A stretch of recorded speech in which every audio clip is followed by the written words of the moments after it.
મળો તો શિક્ષક લાગે, રૂબરૂ મળો તો તમને એમ થાય કે જાણે કોઈ પોતાનું પરિચિત મિત્ર કે સગા સંબંધી આપણી સાથે વાત કરી રહ્યા છે, તમારી સમસ્યાનો ઉકેલ લાવવા માટે હંમેશા તત્પર રહે છે. આ બધા કોણ છે? પોલીસ સ્ટેશનની અંદર તમે જાઓ તો તમને સારો આવકાર આપે, હસીને વાત કરે, બેસાડે, પાણી પીવડાવે. આ કોણ છે? મિત્રો, પહેલા છે એસીપી ક્રાઇમ ભરત બસિયા, બીજા પીઆઈ છે એ ભક્તિનગર પોલીસ સ્ટેશનના પીઆઈ મયુર ધ્વજસિંહ સરવૈયા છે, અને કપાળ ઉપર શંકર ભગવાનની જે રીતે તિલક હોય છે એવું મોટું તિલક લગાડીને જે બેઠા હોય છે એ છે ભક્તિનગર પોલીસ સ્ટેશનના જ એસઆઈ નિલેશ મકવાણા. મિત્રો, આ બધા જે છે એ રાજકોટ પોલીસના જવામર્દ જાંબાજ પોલીસ અધિકારીઓ છે કે જેમને 2023ના ડીજીપી કોમેન્ડેશન ડિસ્ક એનાયત કરવામાં આવી છે.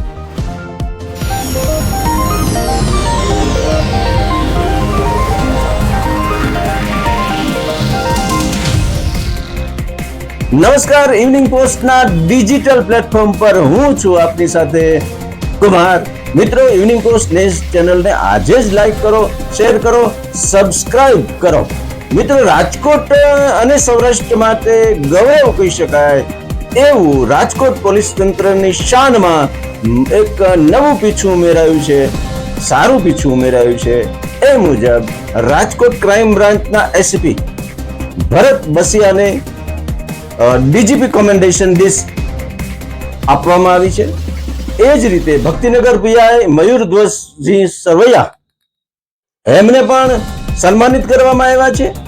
એવી જ રીતે ભક્તિનગર પોલીસ સ્ટેશનના એએસઆઈ નિલેશ મકવાણાને પણ સન્માનિત કરવામાં આવ્યા છે. બે વાયરલેસ પીએસઆઈ છે ધર્મરાજસિંહ જાડેજા અને અભિષેક તિવારી, એમને પણ એમના ખાસ યોગદાન માટે ડીજીપીએ સન્માન આપ્યું છે. અને એક હેડ કોન્સ્ટેબલ છે સંજય રૂપાપરા, એમને પણ સન્માનિત કરવામાં આવ્યા છે. મિત્રો, રાજકોટ પોલીસ છેલ્લા 5 વર્ષથી જે રીતે મીડિયામાં ચમકતી હતી અને જે કઈ બનાવ બન્યા છે એ દરમિયાન જે રીતે 2023ની અંદર આ બધા જ અધિકારીઓએ ખૂબ જ મહેનત કરી છે અને રાજકોટ પોલીસની શાન વધારી છે એમ કહી શકાય. મિત્રો, અલગ અલગ સમયે જ્યારે તમે આ અધિકારીઓને મળો છો ત્યારે પહેલી નજરે તમને એવું લાગે કે હું કોઈ પોલીસ સ્ટેશનમાં ઊભો નથી, હું ઊભો છું એસીપી ક્રાઇમ ભરત બસિયા સાહેબ. એકદમ સરળ સ્વભાવના અધિકારી છે કે જેને પહેલી વખત જોવાથી તમને એમ લાગે કે આ શિક્ષક હશે. એમની વાત કરવાની અદા, વાત કરવાની શૈલી એકદમ સૌમ્ય. સાચા છો તો તમને અચૂક ન્યાય મળશે. આવા અધિકારીને સન્માન એ રાજકોટનું ગૌરવ ગણી શકાય. બીજી તરફ ભક્તિનગર પોલીસ સ્ટેશનના ઇન્સ્પેક્ટર મયુર ધ્વજસિંહ સરવૈયા, તમે જ્યારે એમને મળવા જાઓ છો તો તમને બેસાડે છે, પાણી પીવડાવે છે, તમારી વાત શાંતિથી સાંભળે છે. જો તમે સાચા છો તો રૂબરૂ અને પર્સનલી પણ તમને રસ લઈને પહેલા તો કોઈ પણ સમસ્યાનો ઉકેલ લાવવા પ્રયત્ન કરે છે, અને પછી જો એવું લાગે કે આ આખો મામલો જે છે એ પેચીદો છે તો તમને ખૂબ જ મદદરૂપ, એટલે કે ફરિયાદીઓને મદદરૂપ થવાની એમની જે ભાવના છે, એમનો જે કામ કરવાની શૈલી છે એ ખૂબ જ સુંદર છે. તમને એવું લાગતું જ ન હોય કે આ પોલીસ સ્ટેશન છે. એવા જ ત્યાંના બીજા અધિકારી છે નિલેશ મકવાણા.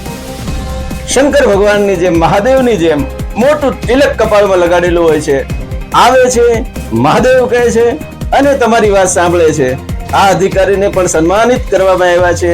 એવી જ રીતે બે વાયરલેસ પીએસઆઈ છે, એમને પણ તેમની ઉત્કૃષ્ટ કામગીરી બદલ સન્માનિત કરવામાં આવ્યા છે, અને હેડ કોન્સ્ટેબલ સંજય રૂપાપરાને પણ સન્માનિત કરવામાં આવ્યા છે.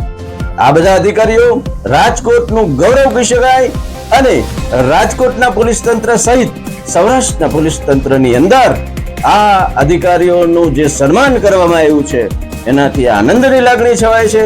પ્રજાજનો આ અધિકારીઓને જ્યારે મળે છે ત્યારે એમને ચોક્કસ એવું લાગે છે કે આ અધિકારીઓ સમાજને ઉપયોગી છે, સમાજની અંદર કાયદો અને વ્યવસ્થાની જાળવણી માટેનું જે એમનું યોગદાન છે એનું ડીજીપીએ પણ કમેન્ડેશન ડિસ્ક 2023 આપીને સન્માન કર્યું છે. ઇવનિંગ પોસ્ટ પરિવાર તરફથી પણ આ બધા જ અધિકારીઓને ખૂબ ખૂબ અભિનંદન અને શુભેચ્છાઓ. રાજકોટની આ ગૌરવવંતી ક્ષણોને અમે સેલ્યુટ કરીએ છીએ. આભાર.